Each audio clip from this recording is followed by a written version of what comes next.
And we are live. All right. Awesome. So, if anyone could just let us know about audio, make sure that I think all the audio stuff is good, but I just don't want to be. Sometimes when I have to redo OBS, it makes my audio just a bit echoey. Yeah. But Yeah, anyways, I think yeah, if Jared, you're usually pretty good about that in the chat. Just kind of letting me know. But anyways, Seems to be working. all right, good. So anyways, today we are joined by Crispy Chips and Evan. If you guys want to introduce yourselves. Go ahead, Evan. all right. Hi, I'm Evan. I'm an avid watcher of movies, and I've played quite a bit of games. But I have I have a Twitter, also. Yeah, that's italics, Evan. No, it isn't. It's shut up. But yeah, so I'm just gonna try to be as civil as possible in this discussion. So yeah, so Evan, you're more of a movie guy. I'm more of a movie guy. Yeah. And Crispy Chips. What should I call it? What should I call you during the You stream? can call me Crispy, dude, or Chris. Okay, Either one Chris. is fine. Okay, cool. You're more of a video game guy, right? I'm definitely more of a video game guy. Okay. All right. Yeah. I usually spend my time playing video games. Like, I'll watch movies. If someone recommends me something, I'll watch it like 100%. Whatever it is, if you think it's good, I'll watch it. If I don't like it or whatever, it's whatever. It doesn't really matter. But I usually try to take everything into consideration. I enjoy all types of stuff, all types of movies and games. Most of the time, I'll enjoy like whatever it is someone recommends me. I'll enjoy it, and I can usually see eye to eye with people. So if someone doesn't like something that I like, I can usually understand why. I don't really get too caught up in Yeah. like, oh, fuck you, dude. Like, what, you don't like it? What are you, fucking brain dead? Like, Yeah, I don't really get too upset about, movies or games or really anything of that nature. For me, it's just these things are what they are, and I don't see why it needs to upset me that somebody likes something that maybe I don't. To me, I just want people to enjoy stuff. I just want people to have a good time. Yeah. I'm all for criticizing things, but don't go crazy hating it. That's all I can say. That being said, there are going to be a lot of hot takes in this stream. So in the pre-stream, it was already getting a little bit heated. Yeah. I mean, not that heated, but it's good. So Greg, Glink is gonna is gonna be a little bit late, but we'll just kind of see how you guys are doing, and just sort of we're gonna chill here and chat with the chat for a little bit. I actually had something that I wanted to do before Greg gets in here, and that is I get a lot of questions about cameras, so I just like what cameras he should start with and stuff like that. And I just wanted to open up with I found my very first video cam. Now I had tape cameras as a kid. I shot on Super 8 tape, not film but tape. But my first video camera I found the other day, and it's this little Zoom. I mean, it's dusty. The Flip HD, and HD meaning 720p, not 1080p. This is 10 years ago. So yeah, so that's what I had when I was older than you, Evan. I was like 17 back in. Okay, shut up. Yeah. And then the camera that I use now is a Sony A7S II for my videos. But the camera I try to do a little bit more work on is this Super 8 camera. So you can see here. Let me open up OBS so I can see myself. Super 8 camera here, flips out, and here you can see pops open right here. And this is, you got your AA batteries, it charges it, and it's a little cartridge, and you see the actual film stock right there. Super 8's really easy to use, and they usually have these built-in lenses. So you can see this lens, it doesn't really come out. I guess maybe if you really wanted it to, it could, but it's not an interchangeable lens. But yeah, and my part of my previous video, my video on Boyhood, part of it was actually shot on Super 8. Part of it was shot on this camera that I have right here. So yeah, I shoot a lot of my home video stuff on that format, and that made its way into one of my YouTube videos. And really easy. Glink, or shit, not Glink. Fuck, Pete. I don't know why I said Glink. Someone in the chat just brought up Ebert's take on Ebert's video take. games. Yeah, we're gonna definitely bring that up. Oh man. Ebert did not believe that video games were art. Now I think that, to be fair, before Glink gets here, let me kind of get you guys up to speed to sort of maybe have you all understand where Evan and I are coming from, and especially where I'm coming from, right? Yeah. So we have to think about movies, because video games, I would say that if video games are inspired by any other art form, it's movies, especially now. Maybe not so much back in the 70s when it was like Space Invaders and stuff like that. Maybe it wasn't as inspired by movies as it is now, but I mean, once you start making games based on films, and the logical next step was, once the technology was there, to make games that were like films. And so I think that it's important to know how movies came to be considered art, because for a long time movies weren't considered art. We have to think about when movies started off in the 1880s. Interesting. This is getting very interesting. Yeah, there's the movie of the train like pulling into the station. Well, yeah. So everyone's freaked out about that. Yeah. So what movies were right back in the 1880s, 1890s, even the early 1900s? They weren't really what we consider movies now. They were pretty short. Sometimes, like in the very early stages, it was almost just like it wasn't even like projected, right? You were looking into these little like machine type of things and watching maybe like a 30-second like animation type of thing. So then they became the silent movies. They became shorts. There was a great train robbery in 1903. They started to take on this kind of more narrative form. Before that, they weren't quite narrative. It was like workers leaving the Lumiere factory, which was just 30 seconds or so of watching workers leave a factory. And, and it was more like what we consider maybe home videos or just sort of B-roll or things of that nature. But they became more narrative. And then it was in 1914 with the release of The Birth of a Nation, where D.W. Griffith brought in this idea of cutting between scenes to build tension, of intercutting, which we still use to this day. And really that's why, even though it's a pretty racist movie, it's why it is also a landmark. It did sort of set the editing standard that movies would take on, and we still use that standard. Now, after that, movies start to get a bit more narrative depth. And you start to have things like the German Expressionist movement. You start to have feature length. I mean, there were feature length silent films before, but now more matured, the silent films were better told.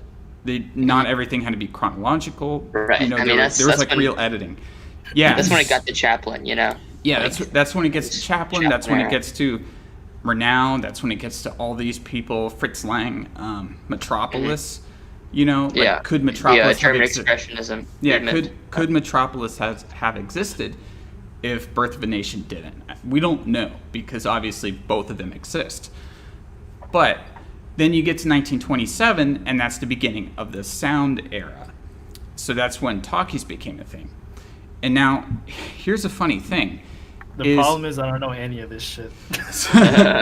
But here's I'm a bit lost on who any of these people are, but I'm just following. It's okay. Things that happen. It's okay. It'll all make sense in just a minute, because I'm leading this to something, right? So anyways, in 1927, sound was introduced, and when sound was introduced, it was kind of like it was 5 steps forward and 10 steps back, because camera movements and cinematographic techniques had gone. They were really going like buck wild. And then once sound came into the picture, it became a lot harder to get those kinds of shots. In fact, impossible for some shots. So, you kind of notice like more of a lack of camera movement around 1927. They're having to shoot more stuff in studio. They're having to shoot more stuff on tripods and stuff like that. They can't go to locations as much. Eventually, we got to the point out of necessity because people didn't want to keep making movies under such tight restrictions. So microphones got better, ADR got better, all that kind of stuff. But there was a court case that said, I forget the exact court case, but it was ruled that film is a business, plain and simple. And film at this time, it might have been seen as artistic. I think that Chaplin saw his films as art, but at this time, I don't know if people as a whole actually considered themselves considered film art. And I know that Fritz Lang, who made films that we consider to be artistic, like Metropolitan, or not Metropolitan, that's Whit Stillman, Metropolis, amongst, a lot of other movies. Like, I've seen a lot of his Hollywood movies that he ended up making. I have a few on Criterion. Yeah, but there was also but he Caligari. didn't. No, Dr. but he. Caligari, of course. Yeah, but Fritz Lang did not consider himself an artist. He considered himself a craftsman, which is different. So there, and then in the 40s, in the golden age of Hollywood, a lot of movies were inspired by theatrical tradition. Once sound comes into the picture, right? Theatricality becomes a big part of it. So, but that's where it starts to get a little bit. That's where it starts to get a little bit messy.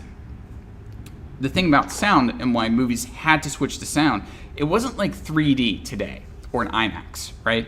Where you can see a movie on IMAX, right? You can see a movie on IMAX, or you can see it in a regular movie theater. And really, most people go to see it in a regular movie theater because the experience, for the most part, for most movies, is pretty much the same. But if you had the decision to see a movie with sound or to see it silent, just about 100% of the people would go and see it with sound. And, and so that's leading us up to through the golden age of Hollywood, where now it's sound. They're taking a lot from the vaudeville tradition. They're taking a lot from the theater tradition. It's very much all taking away from other art forms. That's what I'm getting at, is that movies at this time, it was, adaptations of books or plays. There were original stuff too, and the people they brought in were people from the theater, people from the literature world and stuff like that. So then that leads us to the 50s, when the French start really becoming really prominent in cinema, and the Cahiers du Cinema is open, and then the question becomes of what films are art and how can we consider ourselves artists?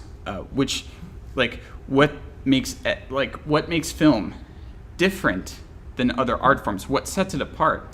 Because this is going to be a big thing to think about. Is I have a question for Crispy Chips here for Chris. So Chris, if you see a photo of a painting, is that photograph art? Depends. I'd say it depends. Let's on what? Okay. What does it depend on? Yeah, what does it depend? Now let me just sort of do something here. The main subject of the photo is the painting, right? Yeah. Like nothing else in the photo is of any concern. The thing that you're supposed to marvel at in the photo is the painting, and it could take up most, if not all, of the space. Okay, so you're just saying just a picture, no editing, nothing, just a picture. Yeah, just a picture of a painting. Is that art? I don't think so. I don't know. I would say no, because it's a reproduction, right? It's a reproduction of another art form. So even though photography itself, no, I don't think it's that simple though. No, what I'm saying is that you have one piece of art, right? And you have, and you're separating yourself from it, and you're taking a photo. You're taking a photo. Like compare this to like video games, right? It's gonna get to that point. Yeah. What I'm saying is that it's a reproduction of another art form. The thing that you're marveling at in the photograph is not the actual photograph. it's this other piece of art. It's this other painting. But it's taken with the intention to spread that to someone else, though. It's not taken with the intention to, I would say, most of the time whenever someone takes a picture of some sort of art, right, that's at display, usually whenever you take the picture, it's to share it with someone else. It's not to claim it's art. Chris. Okay, let's just say that the person taking the photo, this is their painting. They make the painting, right? They made it themselves, but they decided to take a photo of it. Okay, not just like taking a photo of like a painting in a museum, you know, because that would be plagiarism to call that art. But no, like they actually painted this and they're taking a photo of it, and that's their art. That's the final piece. Is the photo. Like, well, then that's their piece, you know. If that's what their art is, that's their art. You know, that's fine. You know, you can't really sit here and tell someone, well, that's not art. Well, if it's intended to be displayed in a certain way, then that's their art form. You know, it's very difficult to sit here unless it's someone taking the picture. Because the way that you said it's just someone taking a picture of a painting. So like immediately in my head, I thought, oh, well, it's like something that's already on display that someone made. So if you take a picture of it, it's usually to share it with other people. Yeah. You know? Like no. I don't So sit here and then like I record like a video of something and then I'm like, okay, this is my art now. Like it doesn't make sense. But exactly. So the example that Evan used, now I would say that if the artist's intent is to take a painting, take a photo of the painting, and then release it as that photo, I would say in that case, yes, it is art because the intended medium is photography, even if that artist used painting to get themselves to that point to take the photo. I'm saying you're in the Musée d'Orsay, right? And you see you see a Van Gogh painting, right? And you take a photo of it. It's kind of it's a reproduction of it. It's in the same case, right? You could also make the same argument, not just for taking a photo of it, but if you've ever been to the Louvre or any of these like French art museums, you'll see plenty of art students who are painting the paintings that are there in the museums, and they're reproducing the paintings on paint, with paint, you know. But they're reproducing something. It's not really a self-expression, it's a reproduction, you know, because there isn't that element of self-expression, even though it's in the same medium. And so that's why I'm saying when you start to get into reproduction, it starts to, I'd say that it becomes case by case, but I know that a lot of directors like Andrei Tarkovsky and Bresson both were really fervent in the idea that film could not be art if it was a reproduction. And really what they were talking to at that time, this is around the 50s, 60s, 70s, and going into the 80s. So kind of the mid to late 20th century. What they were talking about at that time was film's relation to theater. Because a lot of movies, honestly, and they still are, a lot of movies are adaptations of plays. Yeah. And it's this question that you have to have is why film a play, right? Because a play is inherently, watching a play in real life is going to be inherently a better experience than watching a film of a play if the end result, if the intent is the same. If the filmmaker's intent is to show this play on film, then what is the reason for watching the movie of the play, which was common? That's kind of complicated, okay, though, right? Because that kind of starts getting into the field of like, well, are movies now just reproductions of everything? Well, do they have matter in something? I'm getting like to paintings and all those things.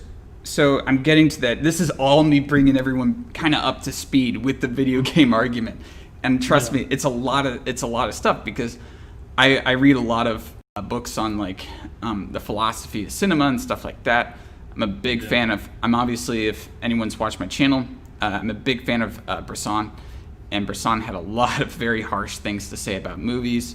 And if anyone knows, you know, Bresson made his films to be as distinct from anything else, right? that like you couldn't say that it was based in literature, you couldn't say that it was based in theater, you couldn't say that it was based in anything else except cinema. And that was his goal. And Tarkovsky had a similar goal, and they had different ends. You know, they made very different styles of film, but both their goals were to kind of create this sort of pure cinema. Yeah. And what both of them sort of they arrived to is that what made cinema different than photography. Because you think of film, right? And you might say, well, cinematography makes it different. No, it doesn't, because there's such a thing as photography, right? And what is cinematography but photography at 24 frames per second? So you can't really say it's cinematography. You can't say it's cinematography. Yeah. And you say, what about acting? Well, acting is, you know, from the theater. Now, film acting is definitely different than theatrical acting, but it still has its basis in the theater. It's an adaptation of something from another art form, right?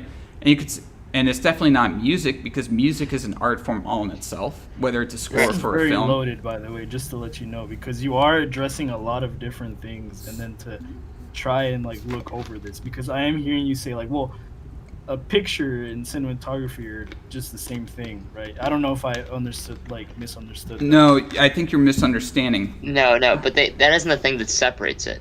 No, that's what I'm saying. I'm not saying that it's not art. I'm saying that it still has a basis in another art form, because photography came before cinematography, and like all the techniques that you use in cinematography are the same that you would use in photography. Right, you can use shot composition from a film. You're not saying that discredits that, right? You know, I'm not saying that this makes film not art. I'm just saying that when trying to find what makes film its own art, because with film, well, anyways, so you have acting, also what, narrative? Narrative, I mean, we've been telling stories since the beginning of man, right? So literature definitely, it was what Brassansky goes, plot is for the novelists. Okay, Glink just messaged me. Okay, I'm ready. Join the chat in my server. Okay, Glink is gonna join. But anyways, so what I'm saying is that what these directors in the mid-20th century were doing is they wanted to say, what is something that film does that's distinct from anything else? And they came to basically two conclusions, right? Now, while cinematography has its basis in photography, cinematography is movement. So what film does differently than other art forms, than painting, than photography, is movement, or the illusion of movement. I mean, when you're watching something at 24 frames per second, you're not actually seeing real. Yeah. That made me think of something too. You're not. I like yeah. Go ahead. So you're not actually seeing real movement, but the illusion of movement is all that you really need. So that's that's one thing that separates it, and the other major thing that separates film from all these other art forms is the editing, the shots together. And it's because of this, it's because of how editing works in film, that some of these directors likened film more actually to music than to theater. Yeah, what's up? Hey, Greg, how's it going? Pretty good. How are you guys doing? Pretty good. Yeah, well. I'm just doing a little bit of a history lesson on the philosophy of cinema before we get into this. Okay. Yeah. So I'll just catch you up, Greg, since you just joined in. Is that? Oh God, not again! No. So I know I already talked to him a little bit. And guys, this is Greg. This is Glink. You should go check out his videos. I really liked his newest one on OnlyFans. That was a good video. Oh man. Oh. Yeah. Only pain, bro. And yeah, he makes like these kind of documentary style videos, and I think the first one I watched of you was the one where you went to VidCon and you were talking to the like 15-year-olds and stuff. That sounds so bad. That was a funny video. Yeah, that video is actually removed off of YouTube by me.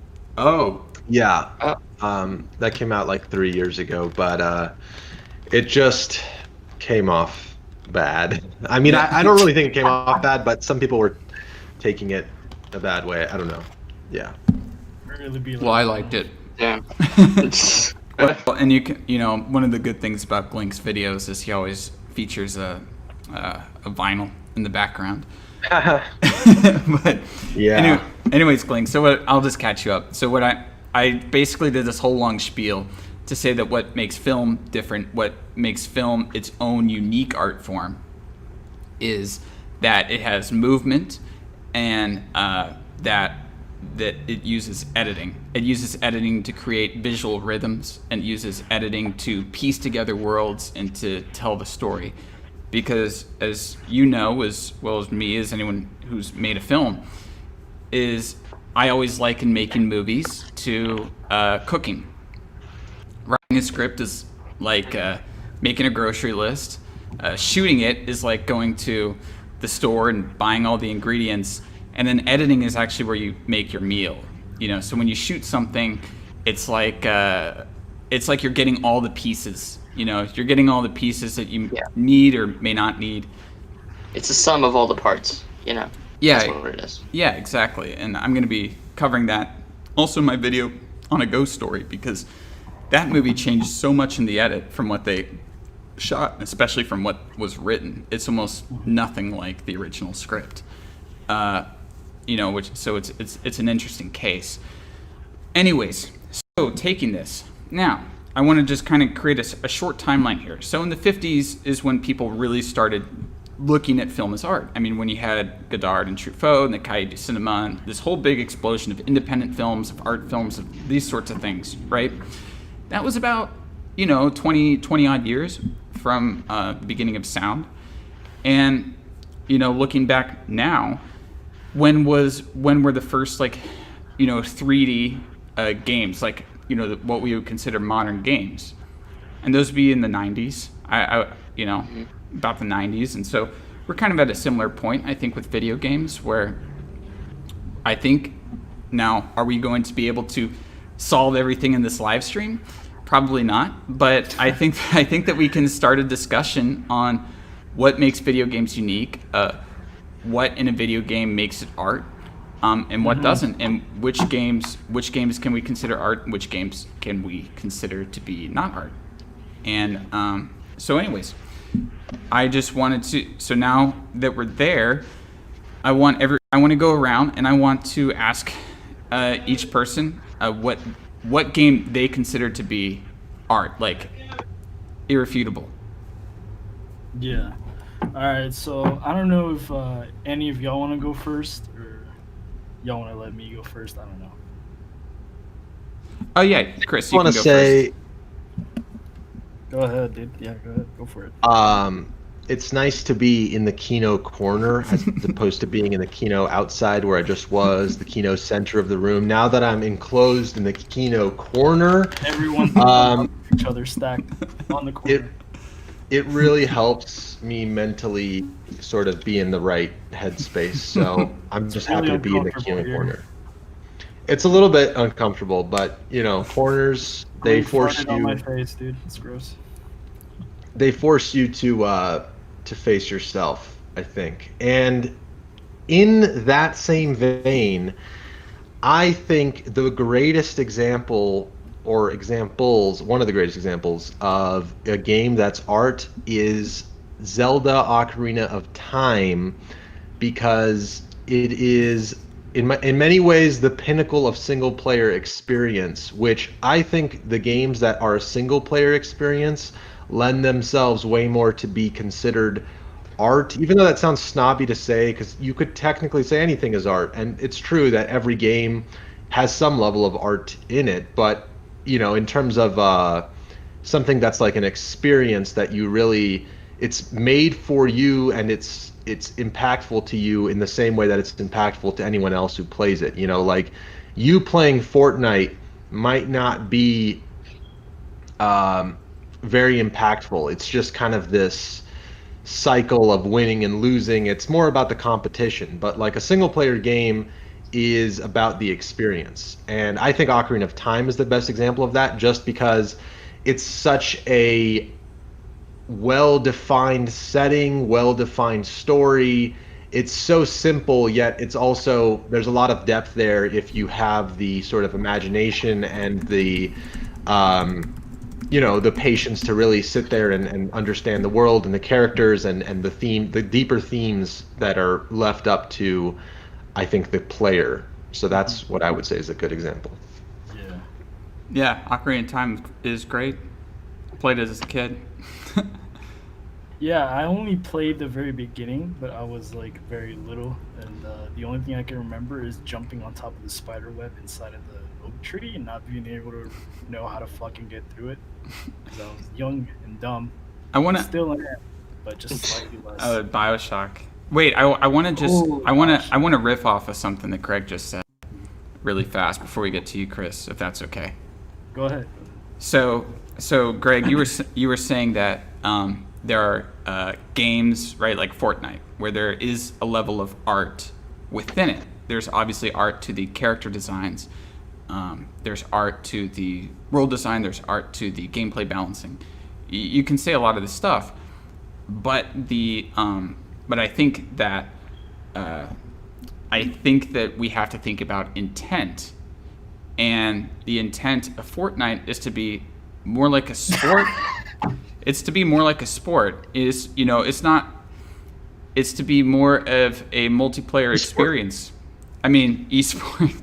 I'm not trying to like be snobby or anything, but the multiplayer games, it's like they can have artistic elements in it, but it's not an expression. It's more like a playground, if that makes sense. That's kind of how I see it. It's kind of like movies, right? You could look at a movie like Transformers, and there's an art to the CGI of the Transformers. There's an art to the cinematography. There's an art maybe to the directing and stuff like that. But the intent was to sell tickets. The intent wasn't for it to be an art film. The intent wasn't for it to really emotionally move you or do these things. The intent was to entertain you for 2.5 hours and to sell tickets. So I kind of look at that movie more as a product. It's not meaning that if I see a movie as a product, I'm going to get less enjoyment out of it. Not like, it's the same with games. I can play multiplayer games and enjoy them pretty well. I can play multiplayer games and enjoy them pretty well. And I can play single-player games and enjoy them pretty well. But am I going to be emotionally moved by a multiplayer game? Maybe, yeah, if I'm getting like super angry because I need to get good. but it's going to be because of something that I do or something that I can't do. It's not going to be something that's actually built into the game. So right. I think it's not a reaction to the story or to anything like that the game is trying to present. It's a reaction to it's like a visceral reaction. It's not based off of. So Cell says no. If it creates any feeling, it's art. I would disagree. I would heavily disagree because you can look out at a mountain, and I love the mountains. And every time I look at the mountains, I'm like overwhelmed, right? I love Colorado. But the mountains aren't art. It's nature. Nature moves me. Nature makes me feel things. But I would say on that note real quick, I think nature is the source of all art. Yep. And it is the ultimate art. Got him. Well, because it's a source, but it's not the art. So it is art. Let me tell y'all something, right? Because I know y'all are gonna go on for a minute here. I'm sorry, I gotta interject. Right. So you were telling me earlier about how movies, their source of art is the movement, right? And the fact that it's the illusion of movement, that you put all these frames together, and then you can, get something that looks like it's actually there, moving around. I'm saying that's what separates it as its own distinct art form. Now, there's art to the narrative, there's art to the cinematography, there's art to everything else. Sure. Yeah. I agree with that, yeah. So, here's the thing, right? I think this is something that a lot of people probably don't consider, and it's probably more present in action games. I would say in games like DMC5, DMC3, Metal Gear Rising Revengeance. A lot of these games where the aspect is to sort of create your own art, right? Yeah. So these games are really just ready for you to use the tools that are given to you to create something. Whenever Yeah. you play a lot of these games, any game really in general, their form of art is the fact that a variable exists. Each time that you go through it, it can be different. It doesn't have Yeah. to be the same. Now, Chris, I was going to touch on this a little bit later, but I guess we're getting to this topic now. Yeah, well, I mean, you're just asking me. Like, you Yeah. asked him what he thought, was Yeah. art. And games like that, I believe, are art as well. I think every single game has its place. I think that well, for one, just kind of so that people don't think I'm like this anti gamer dude. I love video games. I've played a lot of video games, and there are some games that I would say are art. There's some games that I love that I would also say I don't really think are art. I mean, I love Battlefield. Well, I didn't play Battlefield 5, but up till that point, I loved them all the way from Battlefield 1942 to Battlefield 1. But I don't think they're art. It's an experience. It's a competitive experience. I mean, but I would say for me, like a game that I consider to be art or is the Deus Ex series. I'm a huge fan because of and Chris, it's going right into what you were saying, and it also is a very interesting topic. It's a very interesting topic that I think that we can get into. Is it art if it's expression by the people who are interacting with it? Absolutely. Yeah, I mean, I don't know if the base game, like I'm gonna take Mario Maker as an example here. Fucking oh. What was that? He's cutting out so bad. Yeah. What's more beautiful than being able gonna to take create Mario a piece of art and then giving it to someone and them being able to add on to it, That's what I would say. Yeah, I don't think the Mario Maker itself is art, because if everyone who played it and made levels for it was like 7, then there'd be no good levels, really. None of it would be art. But I think that it's the people who play it that make the game art. It's not the game itself. Now, it does lend you optimal tools. I mean, not completely, but it gives you enough. Because limitations are always a good resource for greater expression. So I want to just respond to something in the chat. Jonko Bakota says that the Battlefield games are art because they're so meticulously crafted. That's not really an argument, because a lot of things that aren't art are meticulously crafted, like airplanes and cars and stuff like that. And as I said, there are a lot of artistic elements to Battlefield, but it's about what we're talking about is intent. Is it supposed to be this expression of the creator, or is it supposed to be something that people use as a for competitive gameplay? And it's just, I think that it is something it's something that I admire, but I don't know what to classify it as. I don't. Why not both? Well, what I'm saying is you can have the sum of the parts, right? All of the parts can be art, can be artistic or artistically derived. It doesn't mean that the whole is art if the intent isn't to make something that is art. I think intent. Intent is the big thing. A big impact, but I mean, really, a lot of video games are just made to satisfy the need for money. Oh yeah, well, I mean, we can talk about that. That's a whole different that's some shit that you get into when with, Konami EA and shit like that. When Konami created the Team Silent division, right?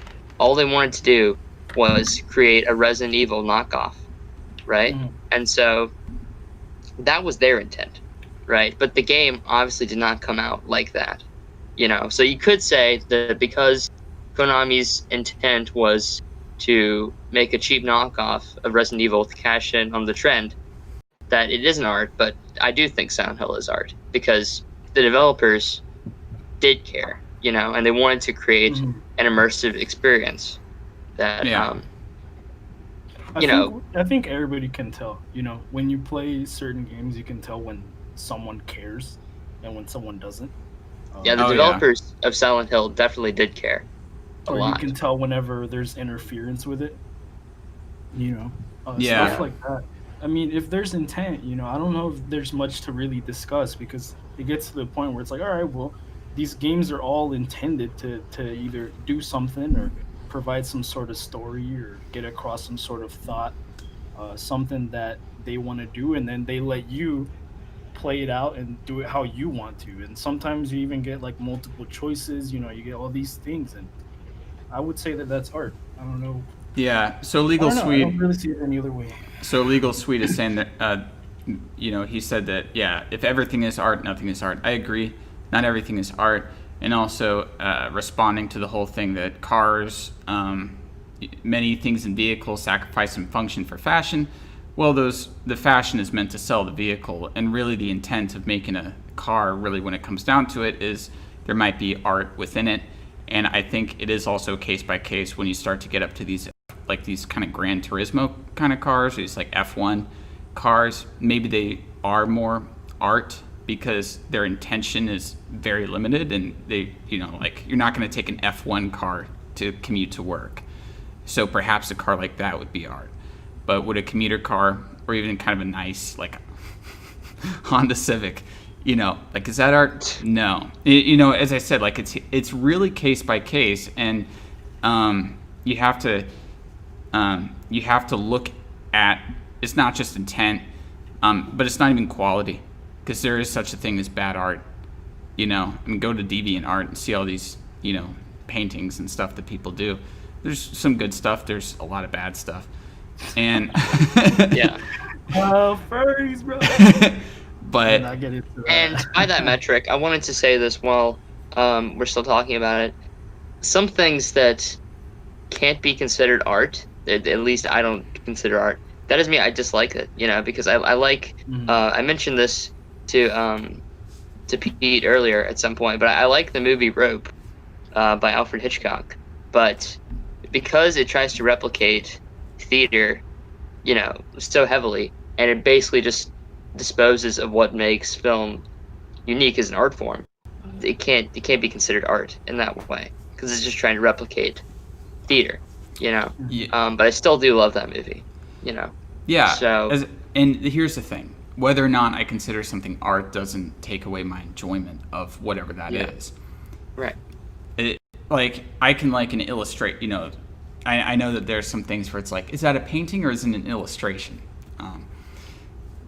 To me, if it moves me, it moves me. If I like it, I like it. And and sometimes it makes things easier. If I'm playing a game that I know is just like, I don't know, it's just meant to entertain me, and it's not trying to say anything, it's not trying to move me, it's just trying to entertain me for however long I'm playing it, and it does it, I like it, And if I'm watching a movie that I know is just some stupid Hollywood movie that's just meant to get me to sit down for 2 hours or something like that, it might not affect me, but if it is good in what it's trying to do, then I'm not going to complain about it.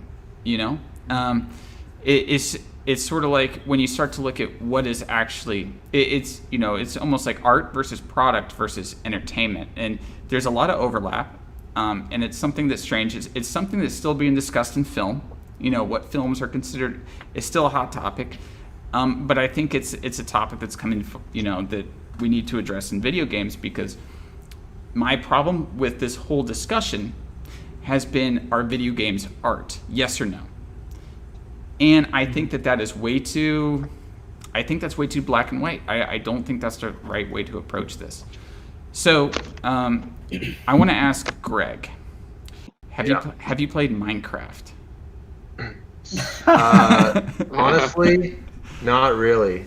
That's one game I never really got into, even though I remember, I played it like once, when it first came out, but it's not here. my type of game. And the reason it's not my type of game, well, it might be, actually, I shouldn't say that. It seems like it requires a lot of patience, but the benefit or the upside is that there's like near infinite creativity and options. Yeah. And that's really cool. I think with me though, I do prefer games that are more limited, even though I like things that are more sandboxy too, but I like when there are certain limitations. In Minecraft, it seems like you can do almost anything. Yeah. And for me, that's just, it's almost too open. It's too,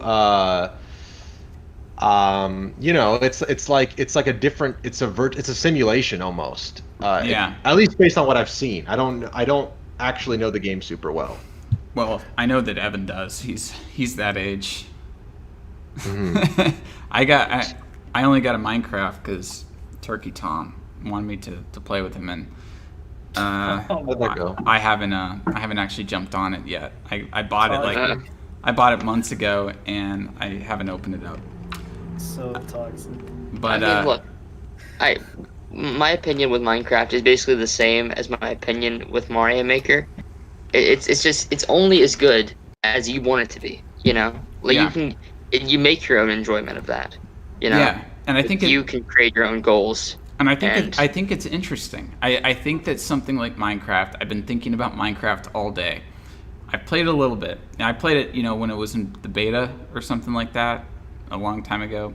And I played a little bit, but I've watched a lot of my friends play it. A lot of my younger cousins and stuff play it all the time, and so when I was with them, I would see them play it.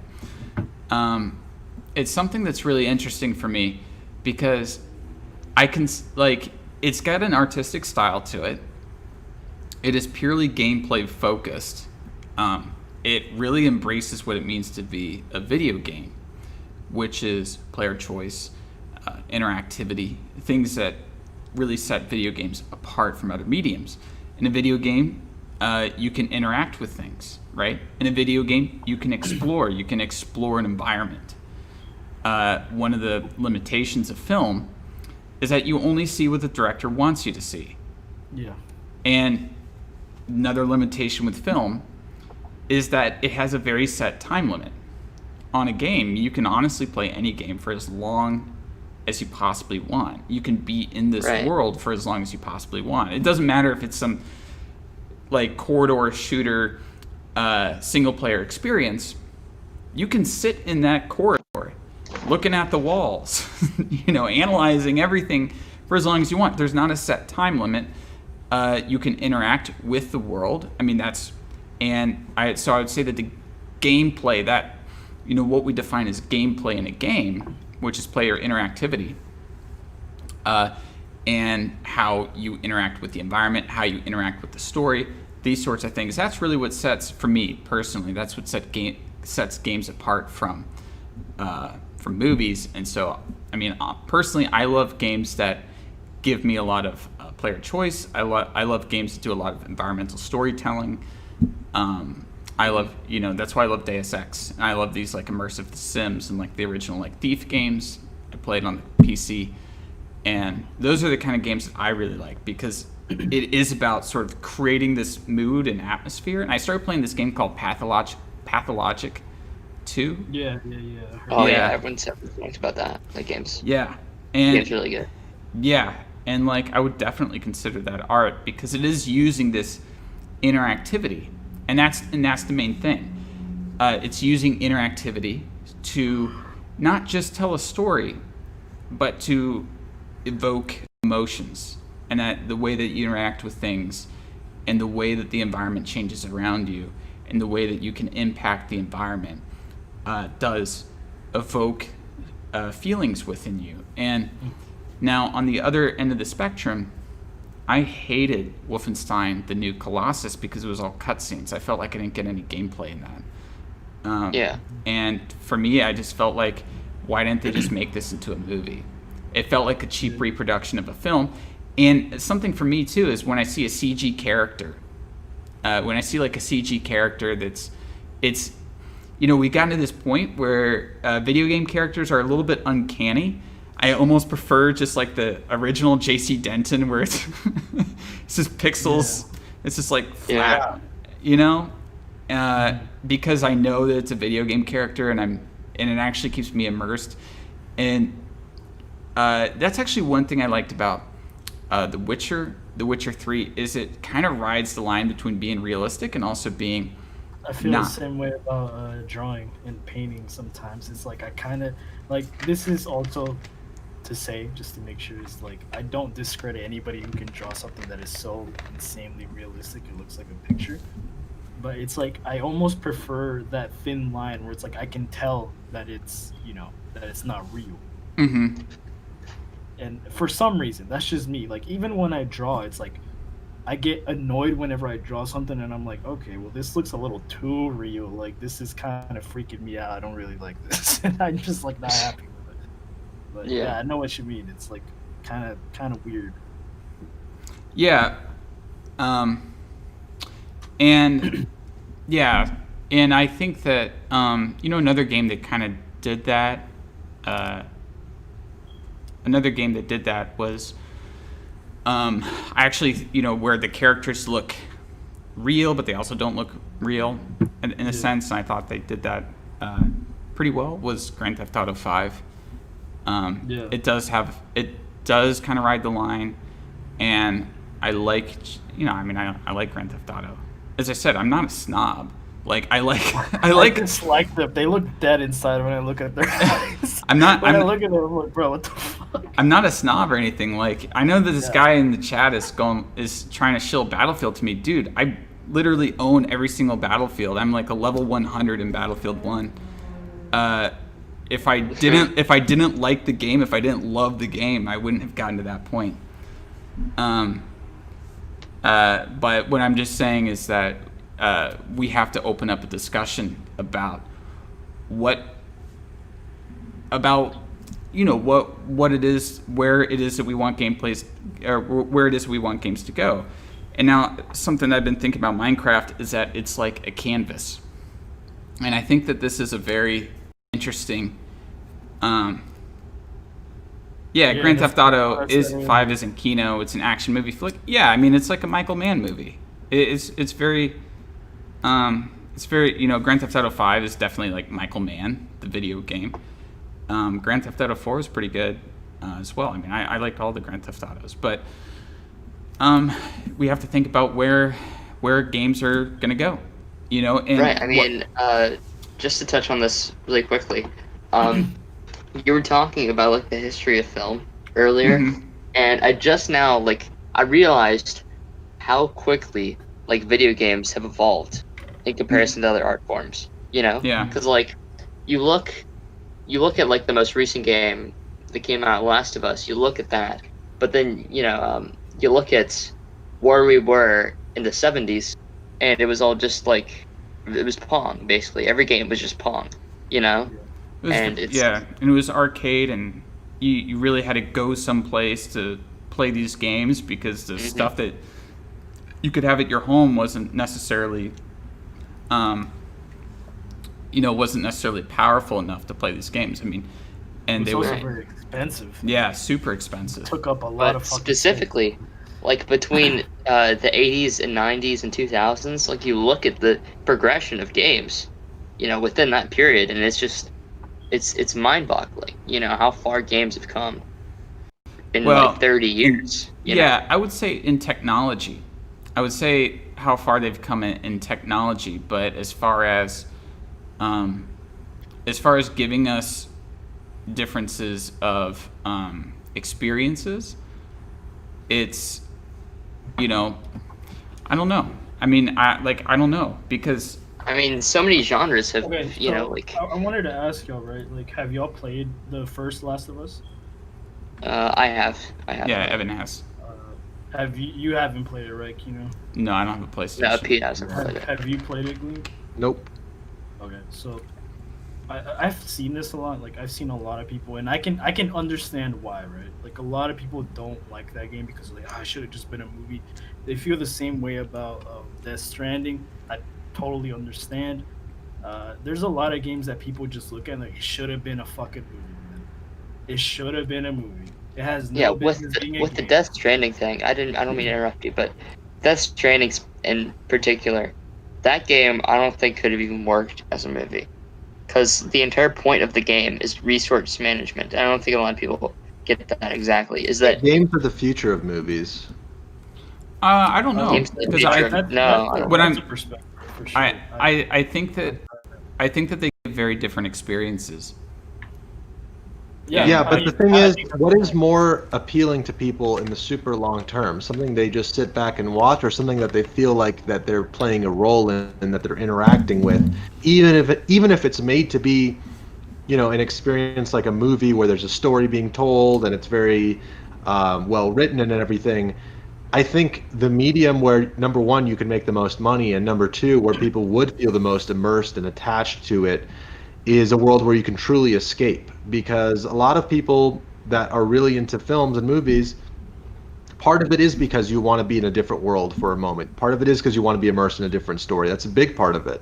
And so, I don't, maybe it won't fully replace watching stuff, but what I'm saying is, for that intent, for wanting to escape into a different world, wanting to be immersed, the best way to do that is a really good immersive game. And maybe years down the line, there's going to be technology that makes it even, something, whether it's VR or something, that just makes it even more immersive than it is now. Yeah. I mean, okay, but think about this. We're already almost think about there. this. VR. What's more popular, like the PlayStation, Xbox streaming services, or the TV movie streaming services like Hulu and Netflix? Think about that. Wait, Wait, which ones? Sorry, what was the first one? Netflix and Hulu? Netflix and Hulu, but you compare that to the game streaming services like Xbox and PlayStation. Which one of these are more popular?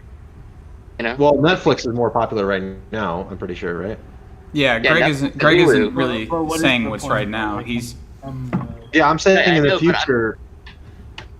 I'm saying that I think people will always want to experience movies and television. I think that's. I think that what you get from movies and television is very different than what you get from a video game, and also it's different from what you get from reading a book, and it's different from what you get from watching a play. And I think video games have to. I think we have to. What I'm trying to parse together here is, what is it that makes us want to play? I mean, we all play games in this chat. We all play games, and I'm just trying to say, what makes us all want to play games?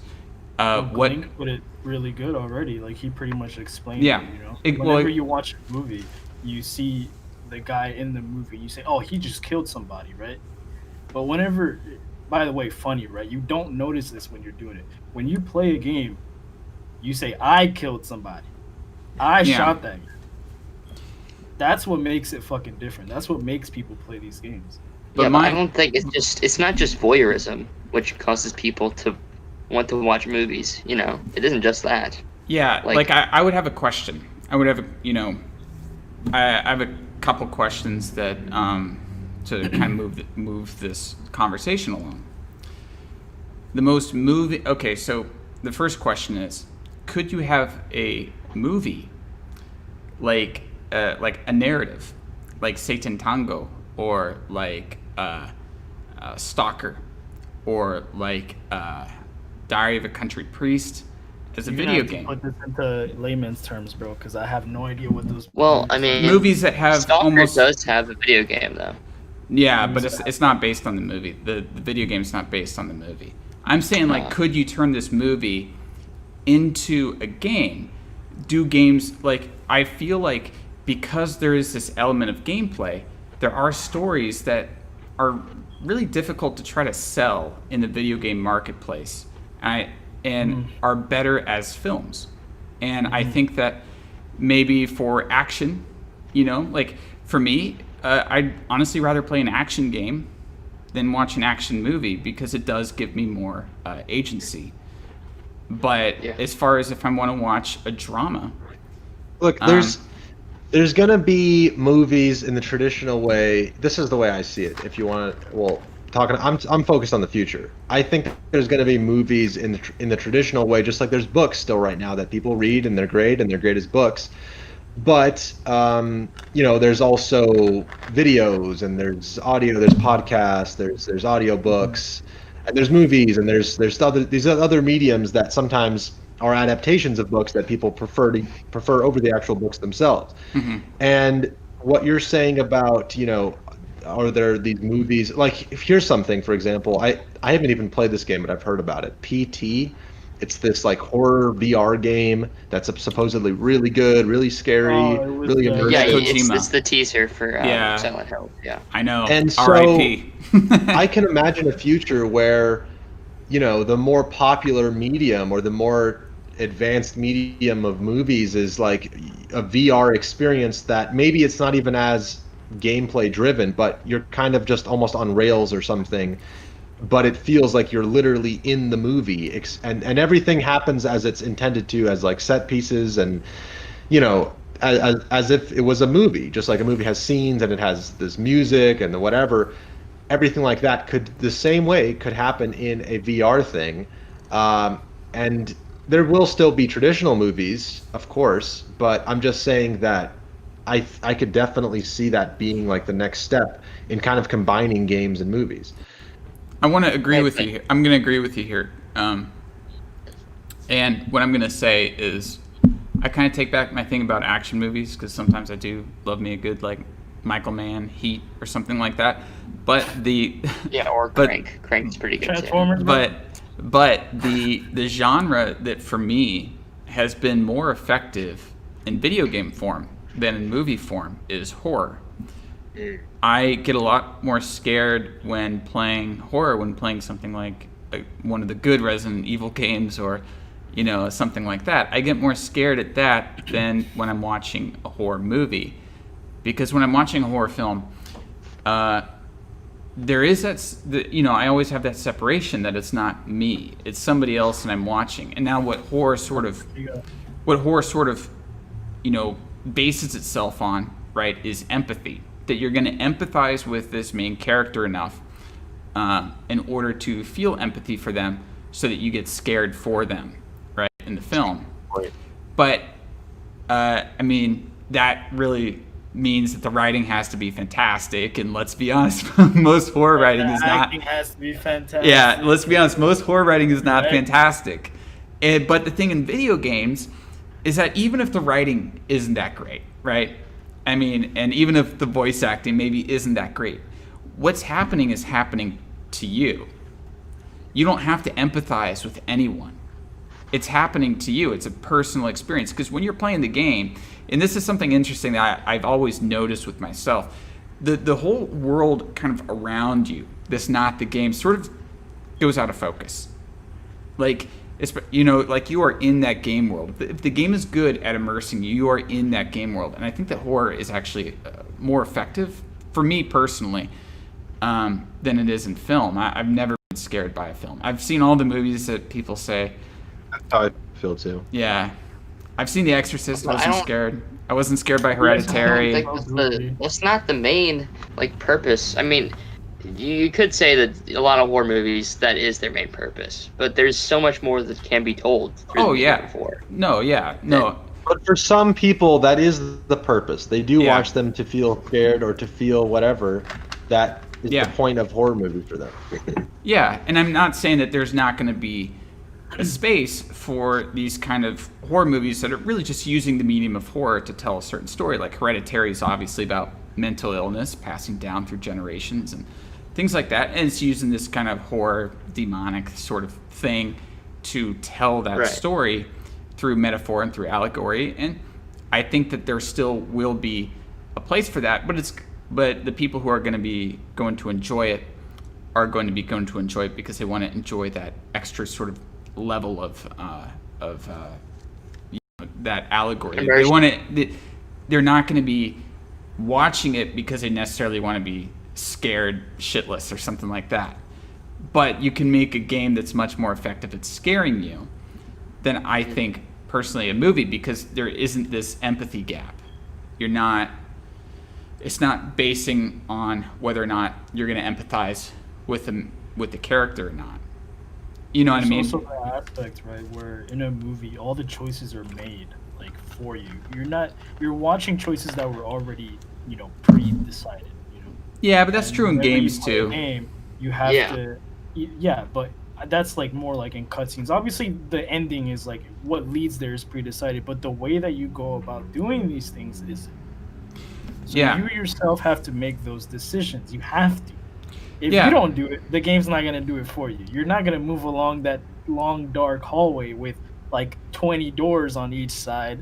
It's not gonna do it for you.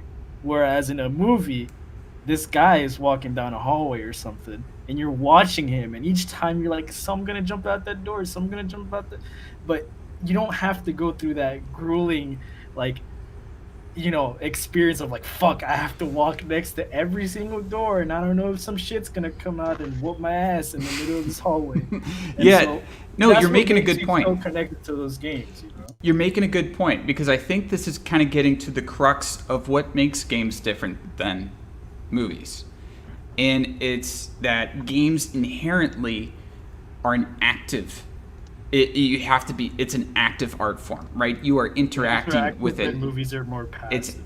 Movies are, now movies, if you're going to be, I don't know, maybe if you're going to be watching the kind of movies that I watch, it's not really passive, but I mean, I would say that most movies you can passively enjoy. You don't have to control something. No, you don't have to control something. You can sort of just like, you watch it, you let it happen. It's like paintings. It's like paintings. Not it's passive like music. in the sense that like you don't think, you just know. Yeah, like you're not. These movies make you think, and I love movies that make me think. But yeah, no, but that's what I'm saying. It is a bit more passive because you are not interacting with it, and this is also a thing. This is also something where it's going to be interesting. What Greg says, like talking about how video games are going to relate to movies in the future, is how many times do people want to engage in something that's active versus something that's more passive? And I know that a lot of just normal people, normies as you might call them, they really they really enjoy a more passive experience. A lot of people love just putting on movies in the background. They love putting on how many white girls put on The Office in the background? Yeah, you also have to think about people's life experiences, right? So it'll even happen to me, Like, I'll have a long fucking day, man. And as much as I love going into Judgment and whooping dudes' ass and making them fucking break ankles and break dancing all over them, like, I love doing that. Yeah. But there's some days, man, where I gotta come home and I'm just gonna watch some BoJack Horseman. Yeah, exactly. I'm just gonna chill, man, because I can't be asked to turn on the PS4 and fucking use my controller. I just lay down. That's true. It's a commitment to play games. It is. And it's also a time commitment. When we talk about a short game, we talk, oh man, that hours? I mean, hell, I just got finished going through all the Witchers, and I mean, I love The Witcher. Oh my god. Yeah, I love it so much. But it was a big time commitment. We talk about a long movie, we say 2.5 hours, and then people complain about Call of Duty campaigns being so short. They're like 4 or 5 hours long, and like, it's like, damn, bro, you just got like 2-3 movies in like one sitting. Like, damn, chill out. No, I do think as a whole, video games need to get better writers, because I've got to say, a lot of video games haven't really impressed me story wise. I was impressed by The Witcher story wise. I did like the story of that, and the way that it did interactivity. Now, in The Witcher, as with a lot of games, there is a sort of illusion of choice, more so than real choice, and that is something video games do. But I think that it doesn't matter as long as you feel like you're making that choice. I think that that's having an illusion. Another thing too. Yeah, I remember. So whenever, obviously, nothing is ever gonna have like real like freedom of choice. Only real life is gonna ever be able to do that. And you're not even going to have real freedom of choice. Yeah, even in real life, it's like you're obligated to do some things, man. Like, if you want something to happen a certain way, you're obligated to do it. Yeah. Technically, you could, like, rob a bank right now. But but you'd probably die or end up in prison for the rest of. And then where's your freedom of choice then? So. Yeah. Ain't no freedom of choice, man. You only get one toilet in that cell, and you gotta use it. But whenever you play a game, right, it's that illusion, I think. And I think a lot of times it's the fact that you have to do it that gets you so invested. It gets you so like, you're like, damn, like I'm going through it with this person, that doesn't exist. They're just pixels on the screen, but they feel real to you.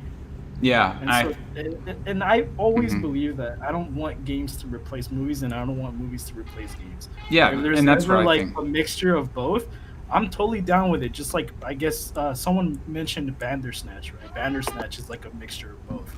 Yeah, well, Heavy Bandersnatch. Rain.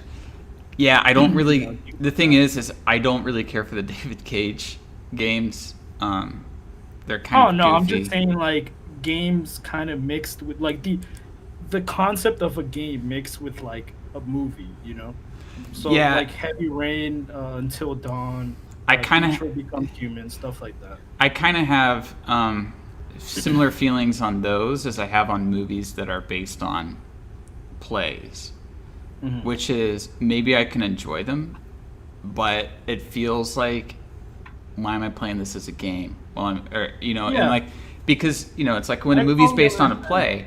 When a movie's based on a play, you're kind of getting an inferior version of that play, because now I started sort of in theater, and so I like theater, and when you're going to like each night is different. That's part of the allure of going to see a play. You can see the same play 20 times and get 20 different experiences because the nights are different.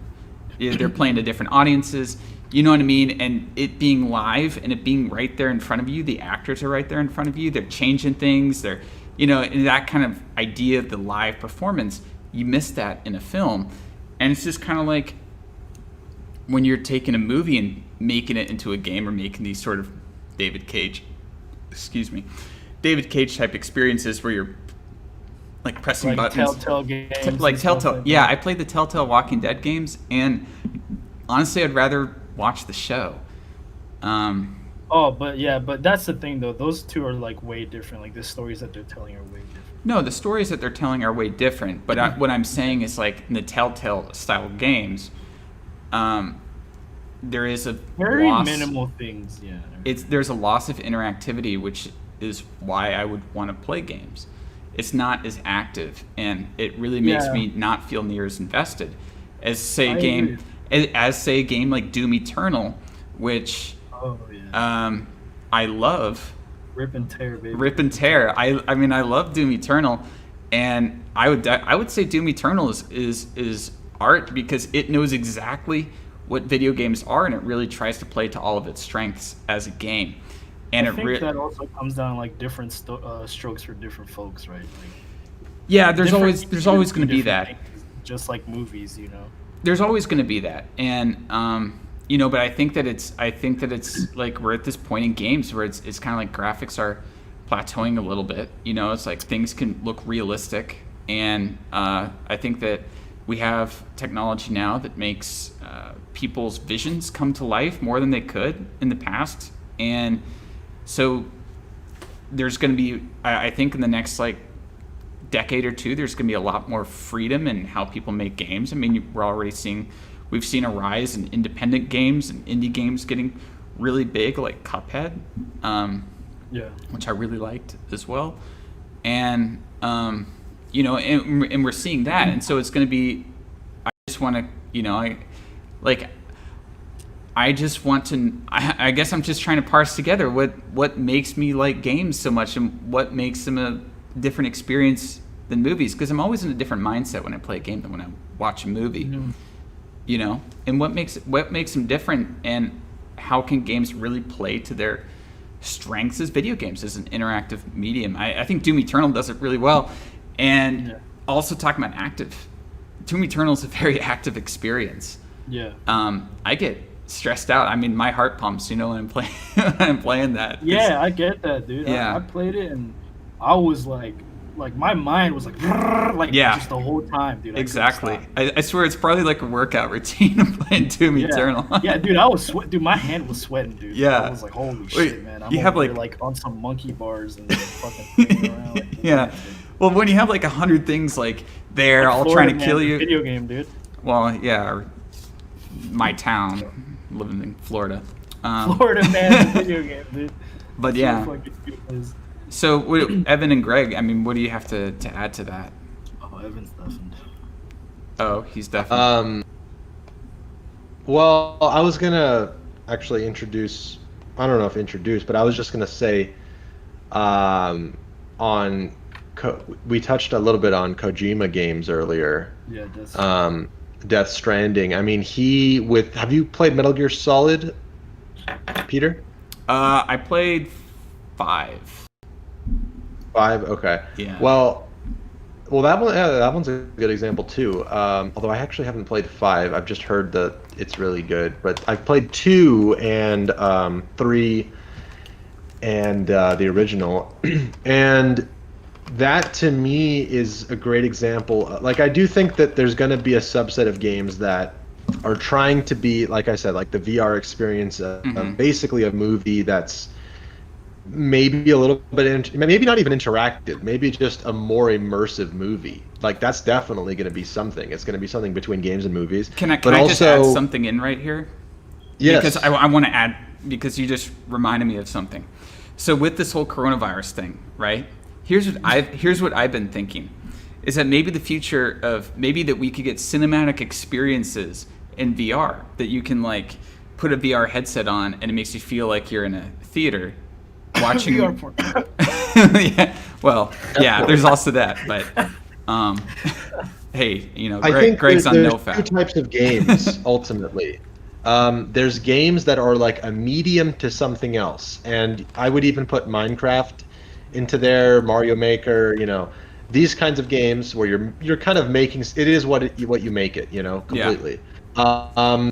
And I would also include, in terms of being a medium, the kind of movie games where the medium isn't something you're making, but it's basically to experience, or to rather watch a movie, be a bystander, more passive game, you could say. And then there's games where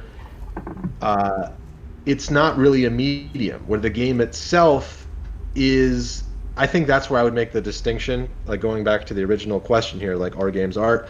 I would say the games that aren't a medium and rather sort of a packaged experience are more art form, because and it's the same thing with movies, because those action movies, those horror movies, you might say it is a packaged product or packaged experience, and it is, but the goal is to be a medium, to be like, it's a cheap thrill, or it's a popcorn flick, or whatever, like these kinds of terms.